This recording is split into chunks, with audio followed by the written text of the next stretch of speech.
Welcome back, everyone. It's Thursday once more. I know. Where is this month going? It is the 20th of November. I know. And it's crazy to think how fast everything's going, just scurrying on by. It's insane. I mean, Halloween was just back there not that long ago, and then my lady's birthday, and it was a week ago that we were at Crystal Lake. Yeah. And that was great. Had a lovely time. And now it's the 20th. The 20th. Next week is Thanksgiving. Yes, it is Thanksgiving next week. And I am just like, whoa.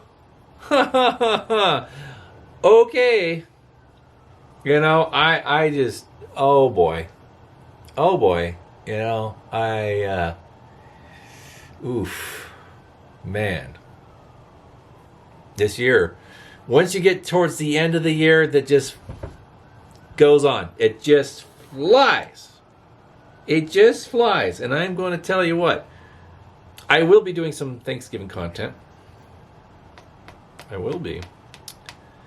Because, well, you know, there's a lot of people have opinions about that holiday. And there's a lot of history and a lot of things that's connected to it that some people might not understand and may disagree with, or the history has clouded their better judgment. There's a lot of history, and not all of it's true, about the first Thanksgiving. But I'm not here, even though I'm here to talk about history, I'm not here to talk about certain kinds of history. Although, you know, it might be interesting to really dive into the original true origins of the first Thanksgiving. Might be. Yeah. Now, I would say that Thanksgiving for me is a celebration of being thankful. It's a day where you actually really have to think, or should think, about the things you're thankful for. And for me, that's what it is. And some people call it a pre-game dinner to the big dinner that means the most, I guess, which would be Christmas on the 25th. Now, you know, not everybody celebrates Christmas or observes it. That's fine. Either you have a religious affiliation that doesn't observe Christmas, or you're a secular type and it's just enjoy the holiday season for what it's worth, and occasion for a big dinner and lots of stuff. But whatever the case is, I do observe Christmas naturally. I was raised Christian. It's a fun time of year. And of course, when you're a kid, it's all about the toys and the things, right? Well, the older you get, or the more mature you get, it's more about the people you're around, the people you see. You know, for me, that's really what it is. Getting a nice something or other, you know, one or two things is absolutely lovely, or a gift card or something, or you know, some cash. It doesn't really matter. I'm not entering those holidays to see what I can gain. It's what I can contribute, and sharing time with the people I love and care about. That's what it is for me. And also burning some bitchin' lanterns. I mean, when it gets cold and there's a bite in the air and you're listening to good Christmas music and you're burning some old lanterns, that is, that's the stuff. It is, and that's what us lantern collectors really enjoy about cooler weather and, well, I would say shorter daylight hours. You know, we're approaching the solstice, and it's getting dark out there pretty early, guys. It is. We're approaching the shortest day of the year, and I'm looking forward to that, because it'll be, dark at like 2 in the afternoon. I'm just kidding. No, it's not that early, but it will feel like it though. It's interesting because I was walking the dog just a little bit ago, and it feels like 3 in the afternoon, but it was only 11:49 a.m. It was still in the morning, but it felt like the late afternoon. Can you believe it? I know. It's so funny. I know. But when I was in Canada many years ago, in the winter, the sun came up at 10:30 in the morning and set at 3:30 in the afternoon. And that sun would come up and just stay right above the horizon and then drop right back down. It did not get very high. The entire day, or short as it was, felt like dusk. It felt like late afternoon. It really did. So that was always interesting. I remember that very well, and some days I kind of enjoyed that, and some days it was kind of depressing. I don't know what it is, but light does affect the human soul for those who have one. And just playing. I've met some people who I thought are soulless. Anyways, we all know those types. But anyways, I'm going to continue with my favorite lanterns, or my favorite rarer lanterns. It's hard to say the word rarer. It's rare with an R. Rarer. It doesn't really just fall off the tongue, does it? You just kind of drag it out and you sound kind of like, challenged. Rarer. Anyways, sorry. At least I do. Well, there is a lantern here, and I've been meaning to revisit this one a little bit, and it doesn't get as much burn time as maybe it should. And shout out to JR on the Tubular Lantern Group. He's out there in Texas. He's a funny guy, and he actually just purchased a 1941 Ford V8 Deluxe. That's right. He just bought himself a classic. Indeed. Yeah, it's a big black sedan, just similar to mine, but mine's a Dodge. Yeah, his is a Ford 41. That's right. Pearl Harbor year. I know. Shoot. The last pre-war model year. That's correct. So that's pretty cool. But he also has a 1941 Dietz D-Light. It's a streamlined one. And he posts a picture of it. It's beautiful. And he just picked, a nice picture of it burning on his bench in his garage. And it's just like, and it has this beautiful aged, dark kind of finish to it. It's amazing looking old streamlined lantern. It just has a special look about it. And he loves it. It's one of his favorites, so he says. And, it started making me think about what lantern would I pick that would classify as my top favorite. And that's something I'm still thinking about. But we're doing a series of 10 top favorites. So this is the count up from 1 to 10. That's right. So I've been giving it some thought, but this will be number 8 in the series. And I think it deserves a spot in Rob's list of rarer tubular lanterns that he likes, his favorites. And for whatever it's worth, there is an unspoken vibe about these lanterns, amongst a lot of the collectors. And they feel that they have to share something very rare and exquisite and obscure for anyone to appreciate it. Now, I don't know where that comes from, but, it's usually self-induced, because a lot of the guys just enjoy seeing a lantern, whether it's one that they have one of or many of. We just like sharing what we have. And that's one thing I've always appreciated about the lantern community, is that people share things, and it doesn't have to be rare or obscure. It just has to be old.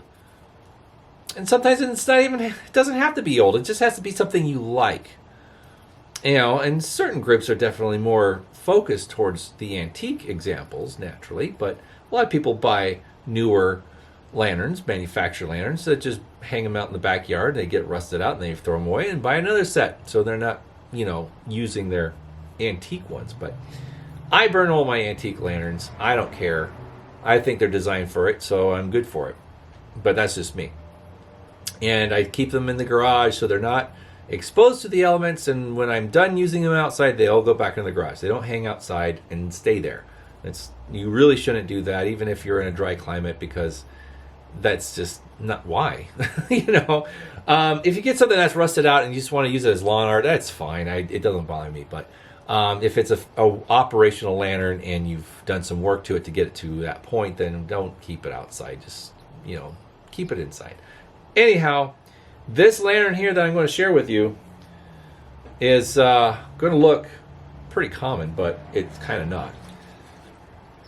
There we go. Do you recognize this? Well, if you said Dietz Little Wizard, you're correct. This one is an early one. That's right. I would dare say first generation Dietz Little Wizard, because if you look closely, It has the 3 reinforced beads in the air tube without a crease. So there's no vertical crease. That's right. And it also has a very early bail lock right here. And it's got some good stamping. Yeah. There's fuel in it. Shall we light it? Yeah, I think we should. And it has a rising cone. So it's definitely 1910s. I think it has a last patent date of 1913, which makes sense. Oh, isn't that nice? That is nice. That's a nice piece. I like this thing. And reason why it made the list of Rob's rarer top favorites,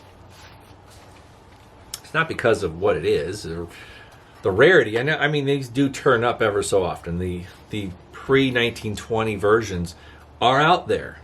I would say the pre-1918 versions are out there, because this was a very brief moment where they did the 3 beads. They had the Wizard number 2 and then the Little Wizard. They were all some of the first generation squat globes, along with the D-Light, which was a top lift, which I have back there. You've seen it. I've used it many times. But, this essentially became a standard lantern for Dietz. Along with the Junior. The Junior definitely became very, very important in their lineup. Very popular seller. They sold a lot, especially to the export markets of India and China and whatnot. Airplane always. Forgive the pilot. He doesn't know he's interrupting my video.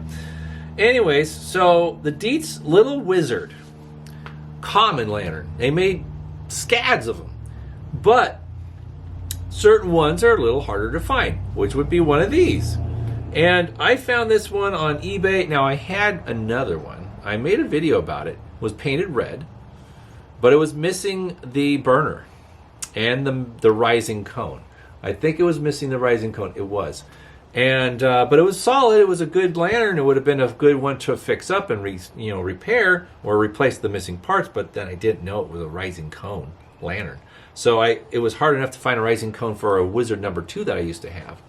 And but yeah, so I sold that. When I got this one, I sold the other one to somebody for very, very, very fair price, so they could get the right parts for it and get it going again. And they did. And I'm happy that it's somewhere else.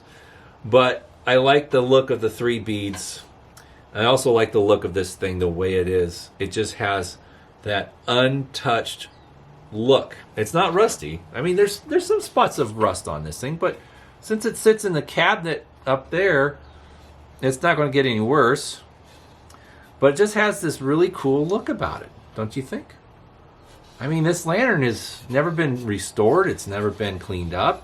It just has a really nice as-found look to it. And that's become really my favorite aesthetic when it comes to old lanterns. I don't like, my lanterns to be overly shiny and buffed up and everything. I like to see a little cobwebs and a little dust on it, like you just took it off of a shelf in a barn that sat there for the last 50 plus years. And it's still functional. You just put a little fuel in there and then light up, and there it goes.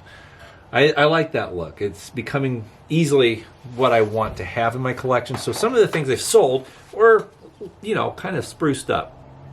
And that's fine. I'm glad there's people that like that stuff. But for me, right here. And even though it's a common frame, it's a lantern that's out there. They're not expensive. I think I paid less than $50 for this example on eBay several years ago. And, it didn't come with the marked globe. I found the marked globe later on, but it came with this, a clear unmarked globe, which was nice, and it was dirty. I still have it. I haven't cleaned it or anything, but it just has this really nice, soft look about it. The Little Wizard is one of the underrated lanterns of the Dietz lineup because it's overlooked, because it's so overly produced. They made a lot of them, and they sold a lot of them, but there's a reason why. Because it was a good lantern, it was easy to manage, easy to service, and it was not too big or too heavy, but it made a good amount of light. And it was ideal for carrying around in the evening if you're calling on friends or going for an evening walk, with the dog or whatever it was, or going skating in the outside rink. These things were actually very useful. And they were very popular because of their price, and it was also a cold blast, so it made it a little more light. And it's just a well-designed, handsome piece. It is. It's just aesthetically pleasing. It's simple, rugged, and just charming. The Little Wizard. I have a small list of common lanterns that I feel that doesn't get the appreciation that it does. And I see people, like I was saying earlier, that they post a lantern and say, yeah, I know it's a common lantern, but I like this one. Well, okay, you don't have to say that. You don't have to start with it with an apology. I don't really appreciate that, actually, because you are under the impression that it has to be a rare lantern to be appreciated. Well, if you appreciate the lantern that you want to share, I know a lot of other people appreciate it with you. So I would say you don't have to start off with an apology. That don't get the wrong idea about most of us. We're just happy that there's people that like this as well. And we're very welcoming, and we like to share the passion with other people. Now, if you have a common lantern that you like to burn and it brings you a lot of joy, then that's doing its job. It's doing its job. If you have a cabinet full of very rare $1,000 plus lanterns too, and you enjoy those, great. That's part of the hobby too. But, nobody has any set of rules of what is very, important to post or whatever. I mean, share the favorites. Whatever they may be, share the favorites. If it's a favorite of yours, just post it. That's what I would say to you. But yeah, this little guy, this little common lantern has made my top pick. It's number 8 in the lineup of 10 that I'm going to share with you guys. And there's sometimes I just come out here and I want to burn something, and I'll grab this guy because it just looks cool. It has a nice aesthetic. It's a handsomely designed little lantern, and it just has the right amount of age and grime and dirt on it to just, tell a story. It really does. And this thing, it really burns great. I love this lantern. And I have one that's a little later than this. This is 1913. I have a 1922 one with the brass fount. And that one has a really nice dark aged tin on the frame. And it looks like charcoal gray or black almost. I've never touched it. It's just the way it is. But that too is a really special piece. So I have technically 4 little wizards. I have the 1937 Streamline first generation Streamline, which is special, which I love. I have the 1940 anniversary little wizard that's gold and blue. And then I have this thing, and then the brass fount little wizard. And so I think those 4 really cover some of the coolest little wizards that Dietz ever made, in my opinion. But this one just is that nice, untouched, as found looking piece. It's special. I like it. So, yeah. Well, friends, next week is Thanksgiving, and I'll be doing some content for that, and it's going to be fun. We're going to have a fun time. We're going to sit out here. I'm going to share things that I'm grateful for, and I'm going to encourage all of you to share what you're grateful for in the comment section. So yeah, I think that's what we're going to do for next Thursday, which will be Thanksgiving. Now I'm going to make the content earlier because I have a full day planned actually for Thanksgiving. So yeah, I will be making a pre-recorded, the video you're about to watch is a pre-recorded program. I might do that. That might be fun. Do some classic television type of little nuances. I've sprinkled some of that stuff in, and it's always fun to do. So, yeah. Me, the classic radio and TV fanatic I am.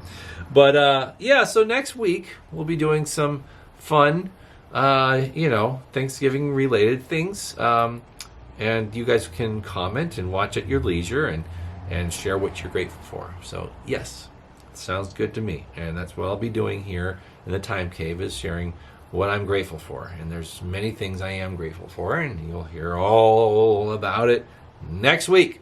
So with that being said, thanks again for tuning in. Thanks for liking and subscribing. That's right, it's important. If you like what you see, then let me know and subscribe. That's right. I've been at this for quite a while. I have quite a few videos. So if you want to start at the beginning, by all means, but you can just pick up where, the latest videos and just go on from there. And in between times, you can explore the archives, if you will, and look at the older videos from all the way back to 2019. So, yeah. But it's fun. I hope you enjoy all the content, whether it's old or current. So, yeah, good stuff. Well, take care, guys. Have a great rest of your week, and we'll see you on Thanksgiving. All right. Bye-bye.